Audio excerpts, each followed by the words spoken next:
Hello, we're Team Peppers 19044. This is our podcast PeppTalks, and today we're talking with Team MechaByte. Would you like to introduce yourself? Yes, I am Maya. I'm here with Raresh and Christian. We are from the technical part of MechaByte and I'm excited to answer your answers. It's okay, don't worry about it. First question, would like me to say? Okay, so how has robotics affected you overall? Did you notice personal growth? Did you notice many, I don't know, changes in your skills, maybe in your future plans?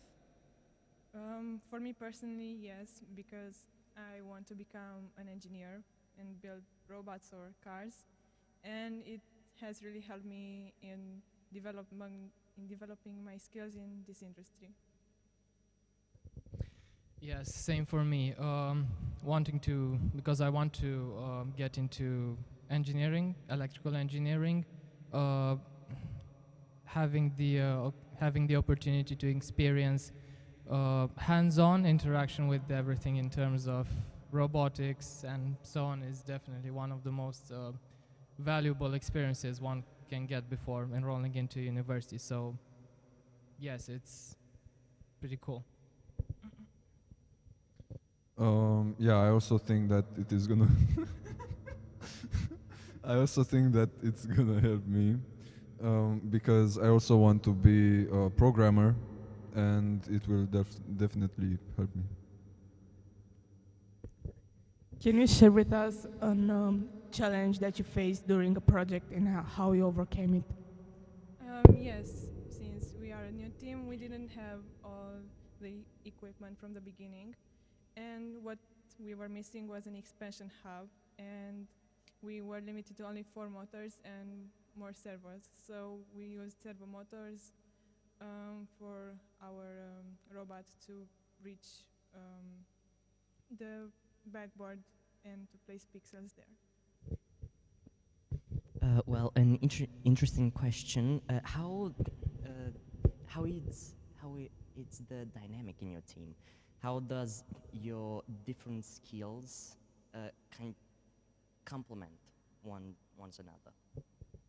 We have different departments like every other team. We have the technical part and the non-technical part. And we communicate everything we are doing. For example, Raresh can tell the media team, hey, can we post this event we went to? And can also suggest for the engineering portfolio what we can add there. So we just manage tasks.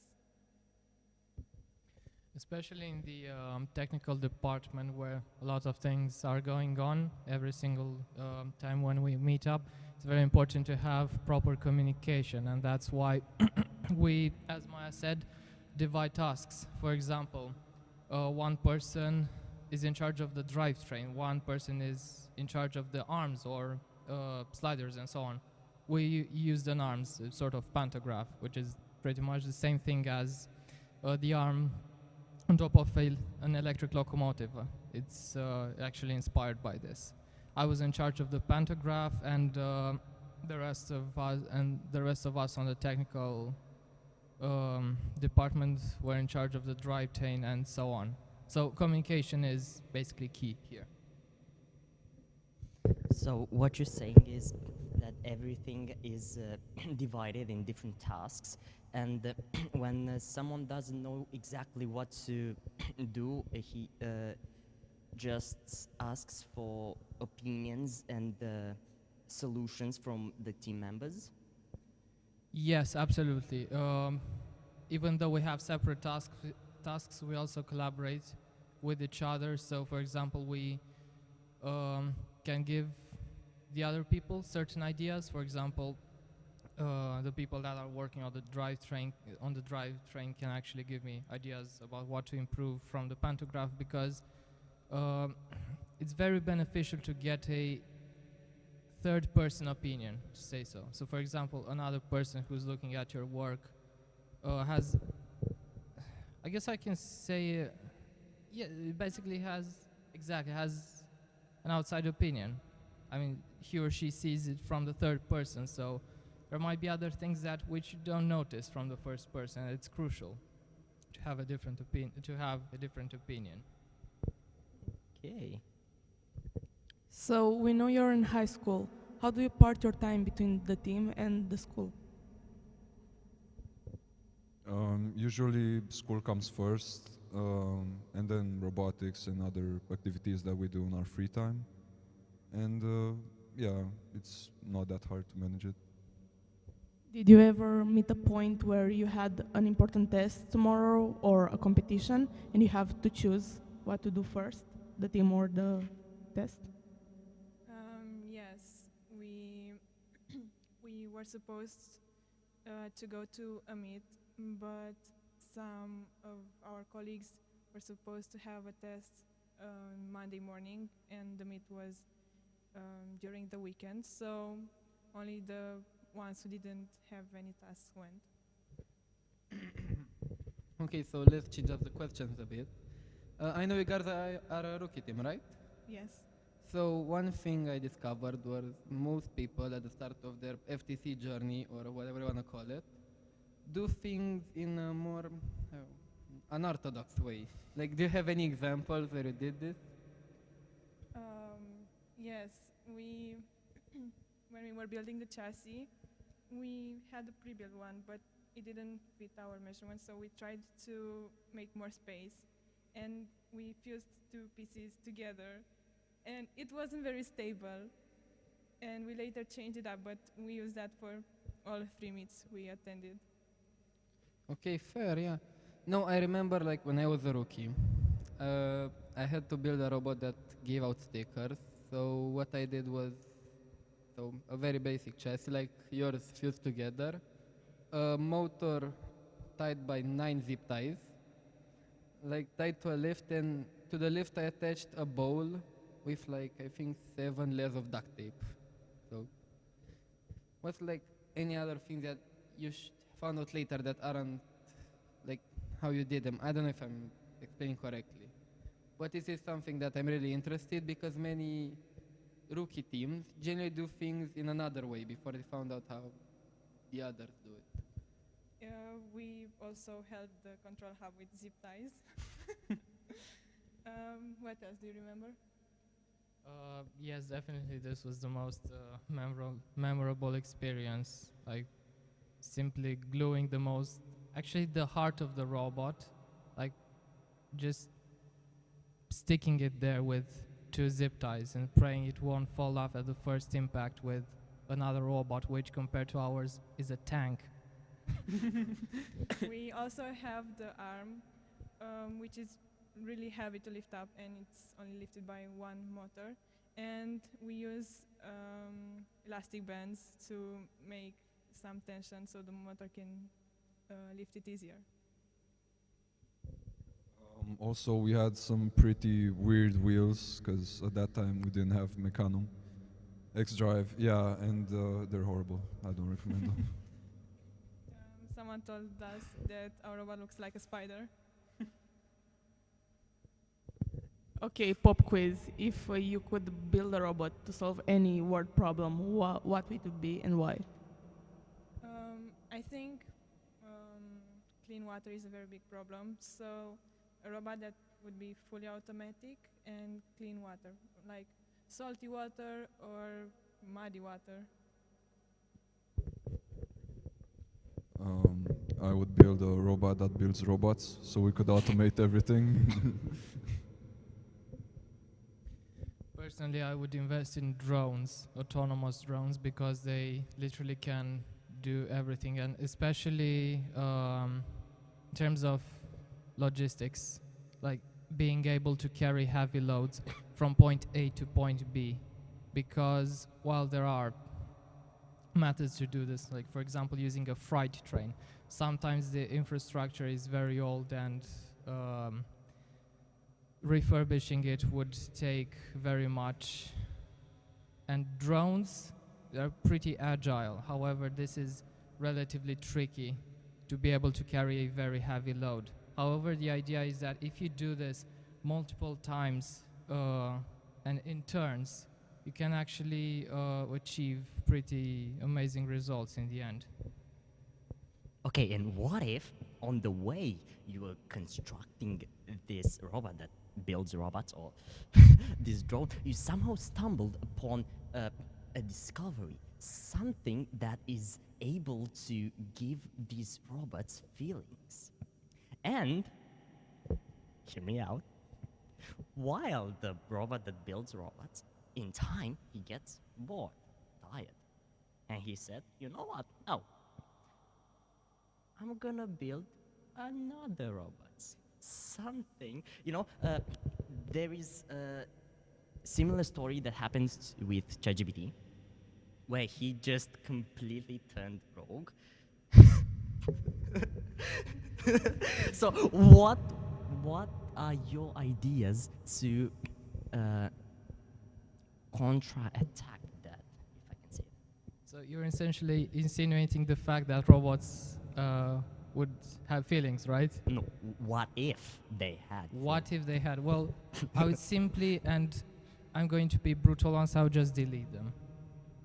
Because what's the whole purpose of having a robot? Like, it's to make a task very efficient and getting rid of the human worker, because the human worker requires this and that. He needs to have salary, food, like a place to sleep, and so a robot doesn't require such things. But you can also look at it from another point of view. Like, there are many fictions that create a world where humans and robots live together, and some people may be against you deleting the whole idea of robots have feelings.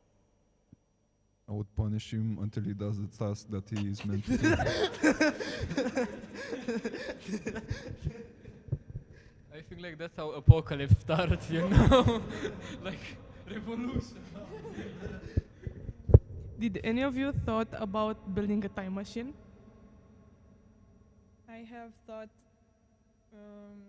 how the butterfly effect would affect us when I was watching movies, and it's really complicated. You start overthinking, and for example, if I go into the past and change something, didn't it already happen?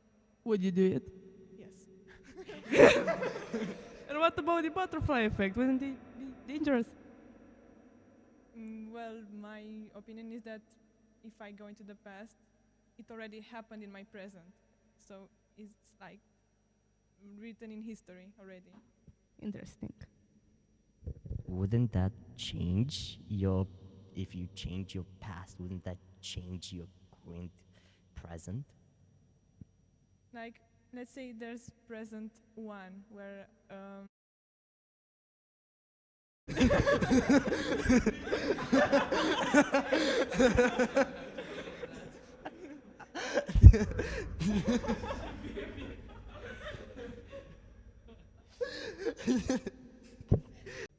Okay, now, what is your goal in the end of the season? What do you want to achieve?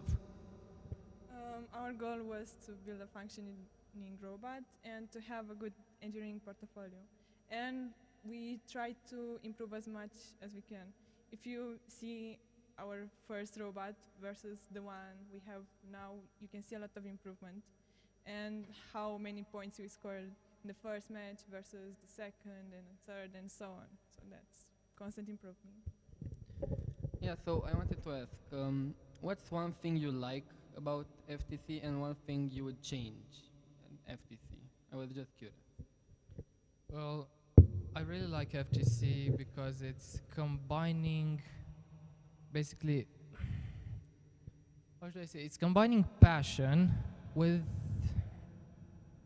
don't know, I mean, fun. It's already there, so I guess. Okay, taia, că nu vine nicio idee. So I like it that it unites all the teams. Like, we have an FTC Discord. All the teams are open to like helping each other. As for things that I don't like about FTC, things are pretty expensive. It's hard to get Yeah. funds. Like what? Talking about expensive, what's like your fundraising strategy? I hear lots of different ones, different approaches, and I'm curious. This is more of an unorthodox way. The the way we first made money, we tried to look for sponsors, but being a rookie team, we reached out. None of the sponsors we tried to get ever answered. So we baked, we made pancakes, we made cakes, and we sold them in our school. And also for the Christmas celebration, and even for 1st of March, Mother's Day, we sold decorations, or in this case, March flowers, and we kept raising money, and that's how we got all of our stuff. Okay, and like how much did you raise? Like, are you allowed to say that? Rough numbers, but for the bakery, we raised like 6,000 lei.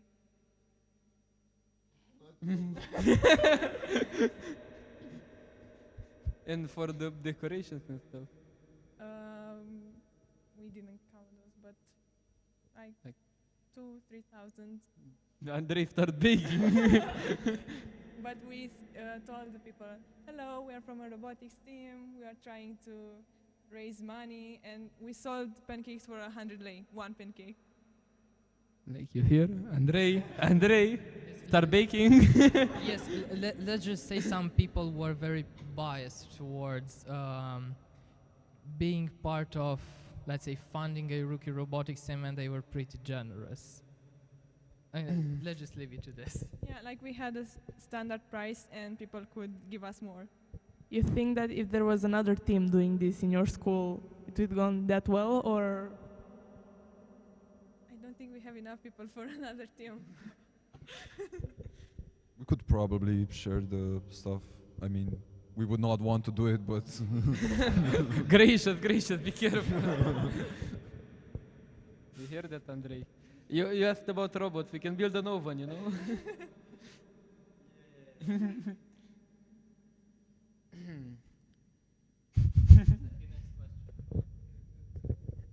How did your team even start?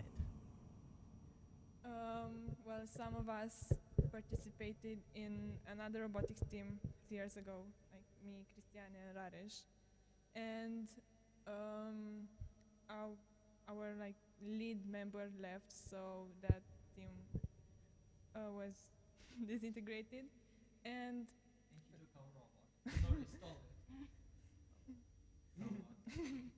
yeah, so we were left without much.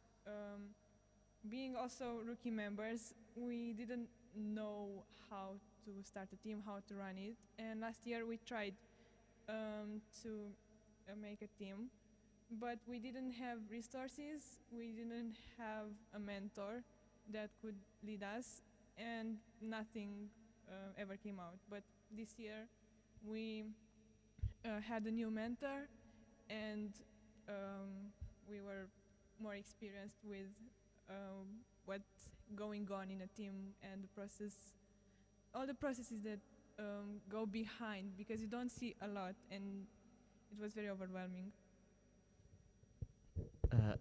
Talking about mentors, what, how much did mentorship help you?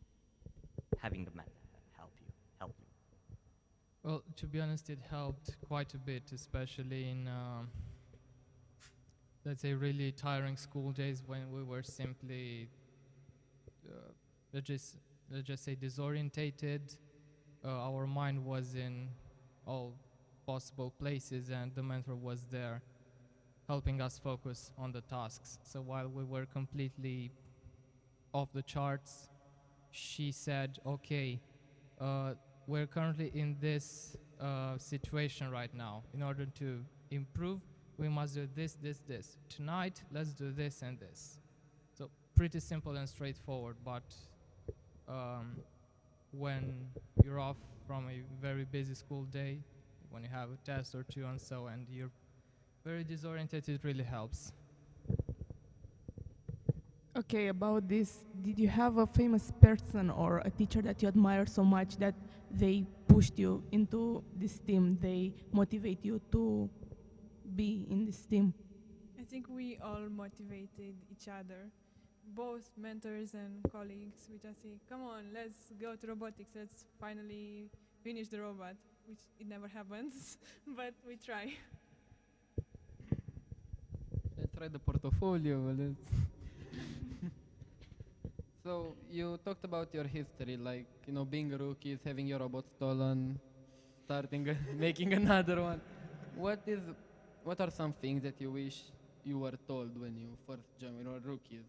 Except maybe use an AirTag on the robot or something. That we will learn it all on the way. Like it's not like you are born with this knowledge. You just learn as you go. There is no magic.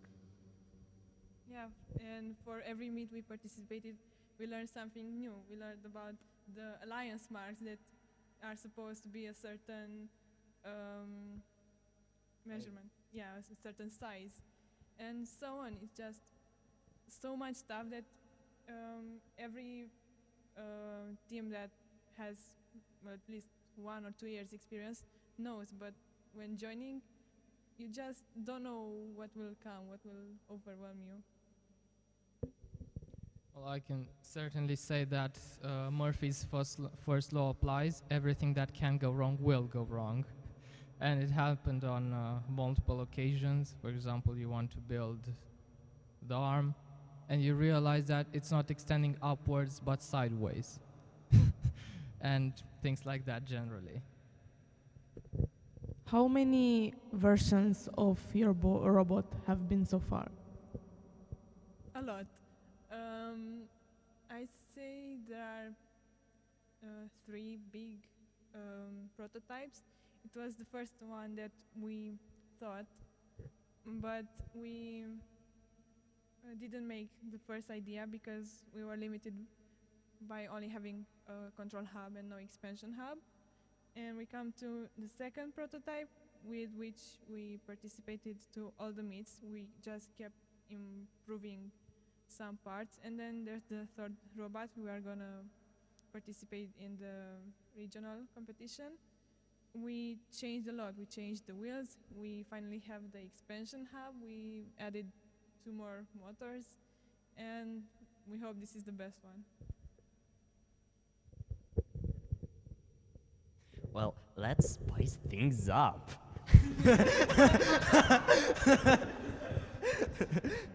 Okay, so what if the next season will be something water related? Yeah. Well, I guess we wouldn't be there to find out. Because we're 12th graders and we go to university. Hopefully it's going to be held during summertime because I really want to pull out the water pistol, like put it on the robot and just spray everybody with water like this. It could be interesting. You can just spray water on other robots and they will just DC. Malfunction, like short circuit. Yeah. Great idea came to mind. So, you know when the robot is up for some time, the battery starts to heat up and the motors as well? What if you just put some water, left it there, just for a bit, the water heats up, and then you shoot with hot water? Yeah, we can just make tea. I think that's like close to assault. Or I don't think that's very. that I think there's somewhere a rule in like the first game manual or something. Whatever gets you to win. A win is a win. Well, I'd say that's a proper self-defense robot in that case. Like, Yep.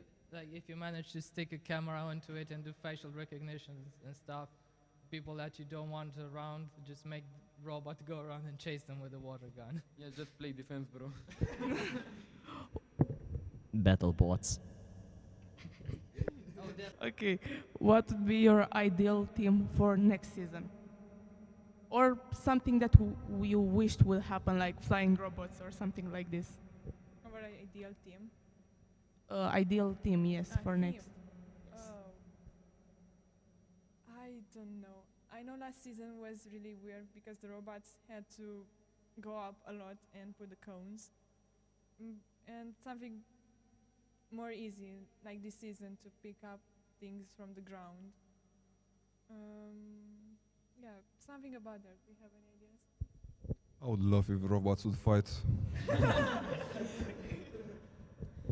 No, personally, I would like to spice things up a bit and maybe switch to drones and something. So, for example, lift loads and having them ranked like on the weight and stuff, and put them on, let's say, a shelf, or actually on multiple shelves that are like narrower and narrower.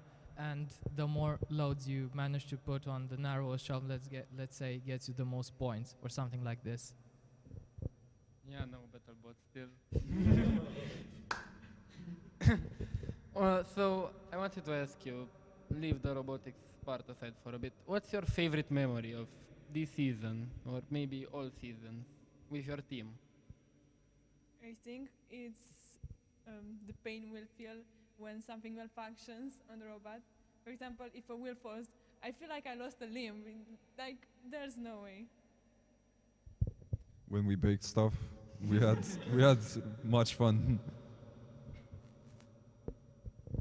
Well, should I say the one with the arm that went merry-go-round? Yeah, so long story short, our arm looks something like this, right? The pantograph from an electric locomotive. However, the front actually has another arm which pivots. And it's actually designed in a way so that it can fold when the hooks are extended. But if the hooks if the hooks are tied all together, it can just go around like and repeat that infinitely. So what happened one night, right? We were trying to see how, actually this was the date before. So we were trying to see the robots if we can manage the climb issue, right? And we used the servo motor for that, and we just programmed it. When we hit this button, it would just spin and spin and spin like for a good amount of time until we were sure the robot went down. Okay, that didn't work. We scrapped the idea. That servo motor was from the pivoting thing, right? And we didn't bother changing the code. Actually, we didn't realize that until it was too late, because during that night, so we just put the things back together, see if that works. And we just hit the button and the pivot just started rotating like merry-go-round. We were just very amused by this. But the thing is, that servo, like on the end of the pivoting thing, there was another servo motor tied. It was the more it was rotating, the wires would stretch and stretch and stretch and stretch, and somebody said, "Dude, stop! It's going to break." And he didn't finish the sentence because the wire just broke. And that's when we realized it.